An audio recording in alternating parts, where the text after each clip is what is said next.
I welcome you all once again to this course on CFD. We are now on to module 4 of week 1. Last class we have seen some review on basic fluid mechanics, governing equations, importance of terms, non-dimensionalization and why you want to do non-dimensionalization. Today class we particularly see vorticity stream function formulation, classification of equation, examples for each classification, solution nature. After that we will move on to the remaining syllabus content for week 1. We will quickly review what we did towards the end of last class. We observed that while solving Navier-Stokes equation, we have 4 equations, 3 momentum equation and 1 continuity equation.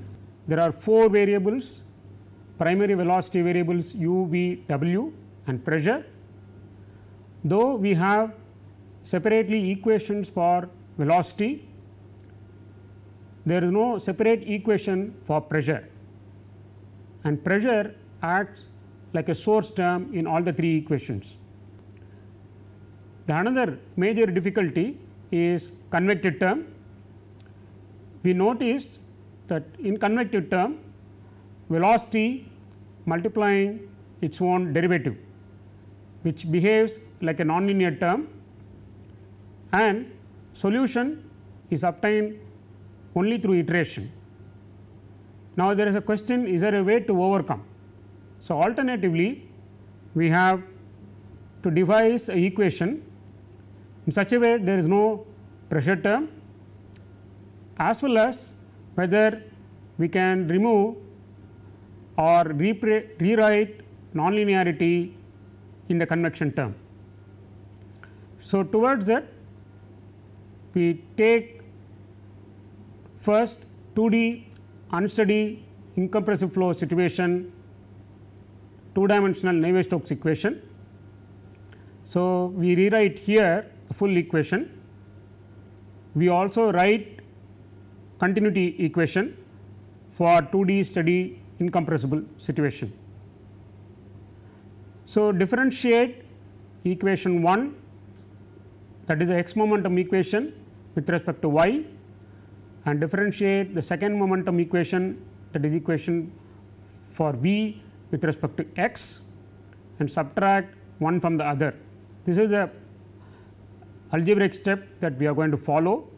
So that is written here as dou by dou y of the entire x momentum equation and dou by dou x of entire y momentum equation.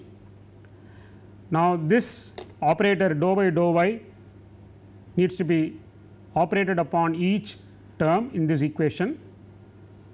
Similarly for the other equation.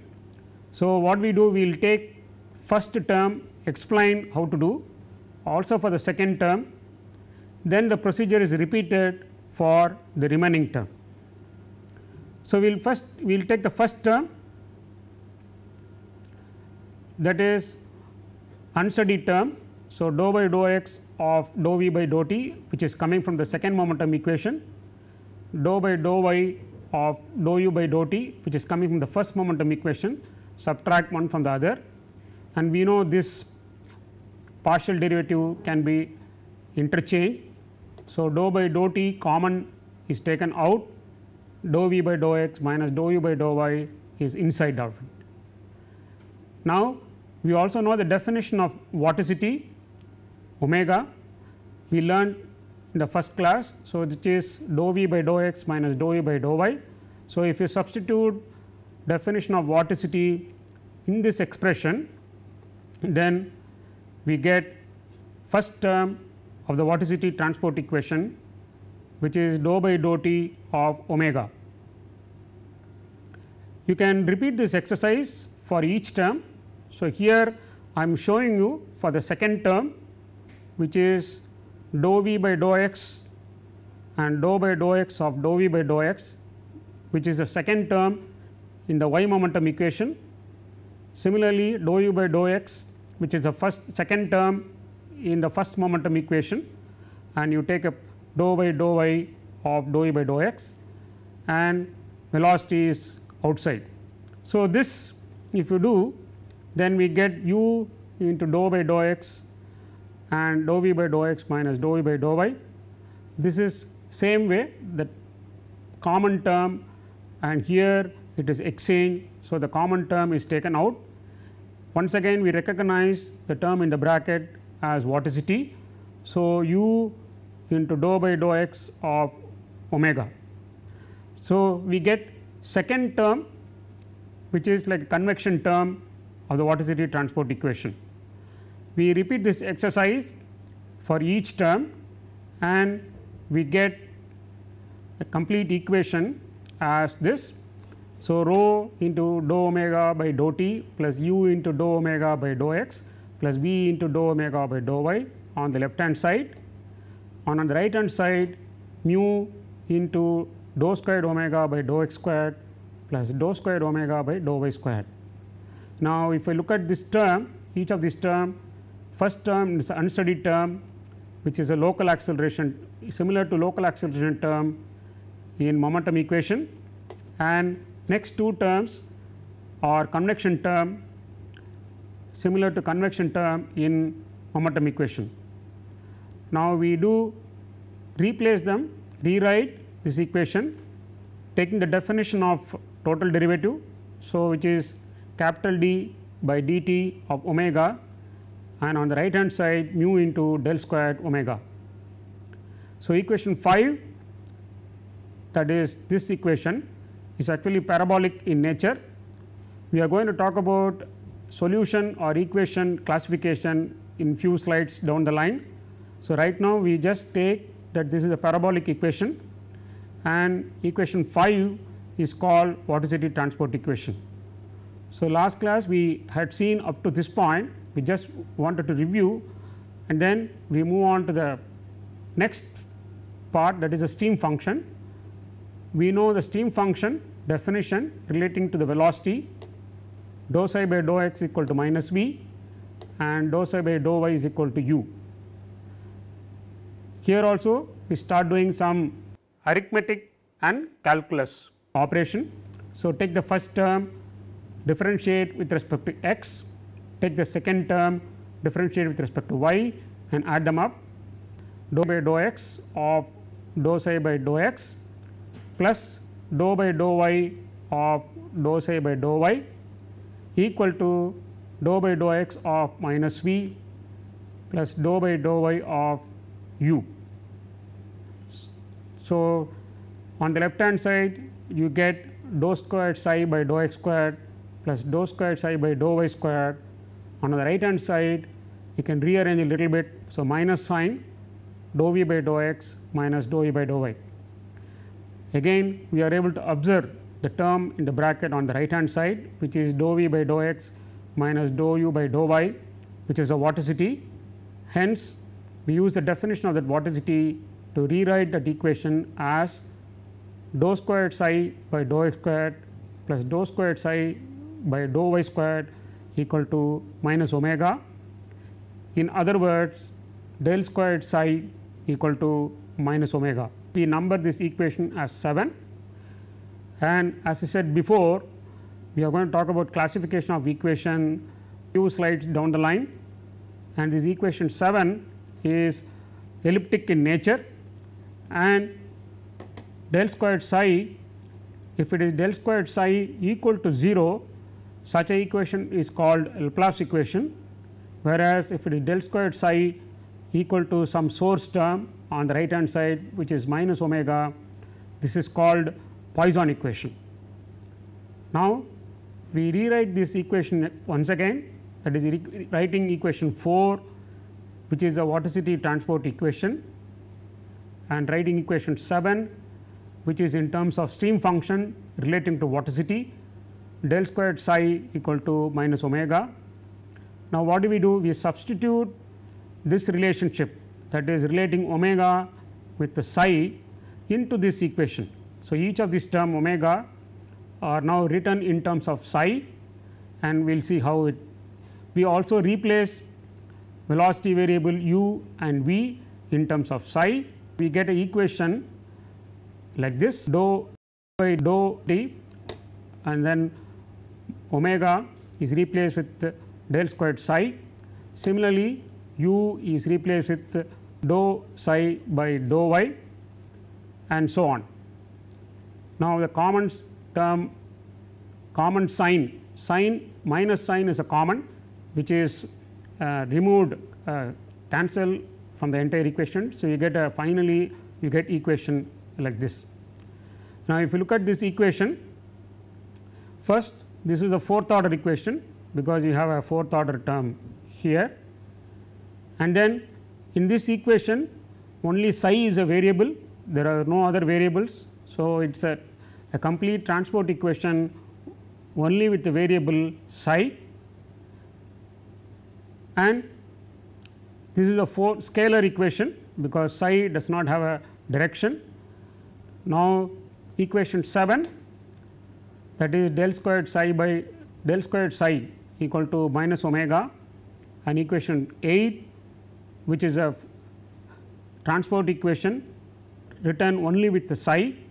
These two together are called vorticity stream function equation. So, if you solve with corresponding boundary condition, then you get psi from equation 8, which is related to equation 7 with omega, that is vorticity, and from stream function psi and vorticity omega one can recover the velocity field u and v. So, now the question is, we started the vorticity stream function equation with the note that there is no pressure term, but we are also interested to know the pressure in the flow field. So, if one solves using a vorticity stream function equation, then how to get a pressure is a question. So, we will set up a procedure to get pressure from vorticity stream function formulation also. Once again, we rewrite the momentum equation for the sake of immediate reference, which is given here. What is given here is a u momentum equation. Again rewrite v momentum equation, and then differentiate first momentum, that is x momentum equation with respect to x, differentiate the second equation, which is y momentum equation with respect to y, add them together. I am not showing you the full all the steps involved in the derivation. We get a term finally like this, which is del squared p on the left hand side and remaining terms on the right hand side. Now, one can also replace u and v in terms of psi. So, we get another equation del squared p equal to 2 rho into remaining term. So, you can observe that once you have solved the previous equation 8, which is a transport equation written with the psi as a single variable, then omega, which is the transport equation for vorticity, from these two variable after solution is obtained, one can get pressure field. Another point to observe, as you can see on the left hand side del squared p, and then there is a source term on the right hand side. So, this equation is actually pressure Poisson equation. So, instead of solving momentum equation, 3 momentum equation and 1 continued equation, it is also possible to approach by solving vorticity transport equation and get pressure field, velocity field as well. So, we move on to the next topic, that is classification of PDE. We know, we have already seen also here in fluid dynamics as well as in heat transfer, most of the transport equations, they are all PDE. In general, PDE can be classified based on order. We have already seen first order, second order, fourth order, based on linearity, similarly based on the solution nature. particularly here we are going to talk about classification of PDE based on how the solution behaves like. That is necessary to know, because that will also decide what kind of initial boundary condition is required, what kind of final boundary condition is required before getting into the solution of the equations. And it gives the idea the way or the direction in which the disturbance or solution propagates. There is a general procedure.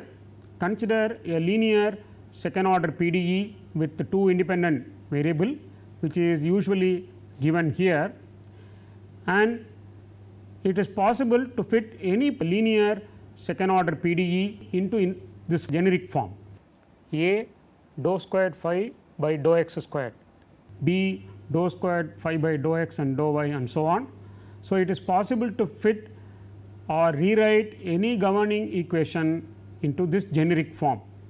Now, this A, B, C, R and so on, they are functions of independent variables or constant. Now, we are going to make a classification based on the discriminants, that is b squared minus 4ac. In other words, if b squared minus 4ac is less than 0, if that value happens to be less than 0, then equation is, or the solution associated to the equation is classified as elliptic PDE. Similarly, if b squared minus 4ac is equal to 0, then it is parabolic, and b squared minus 4ac is greater than 0, then it is hyperbolic. Now, we are going to see details of this. So, in elliptic PDE, there is no real characteristics, there is no specific direction preference. So, for example, if you throw a stone into a pond or well, there is a ripple generated or a wave generated, and you can observe that ripple or wave propagates like a circular fashion in all the direction. So, there is no real direction for the solution. So, information travels equally well in all direction up to the boundary.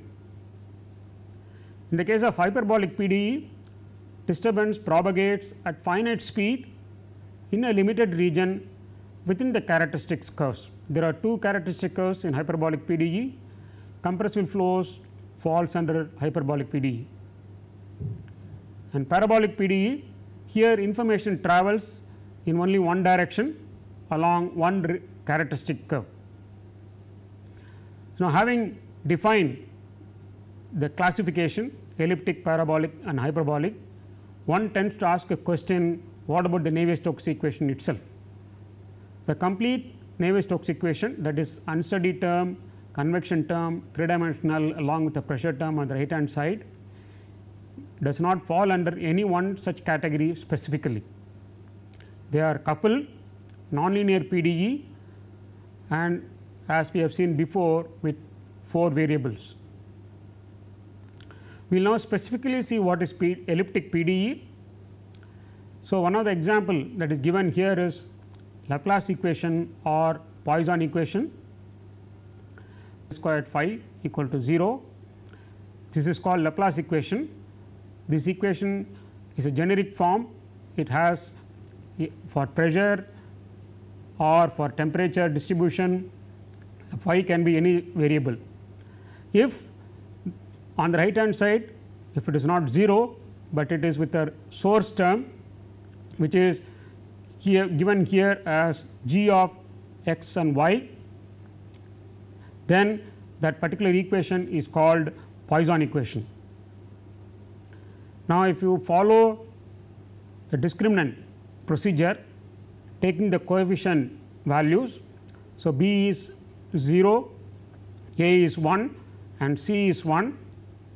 So, if you rewrite b squared minus 4ac, then you get minus 4, which happens to be less than 0, then you can also confirm that this is a elliptic PDE. So, in elliptic PDE, as we have seen before, the solution is not having any particular direction. It moves in all direction equally without any bias up to the boundary point. This is also given in this figure.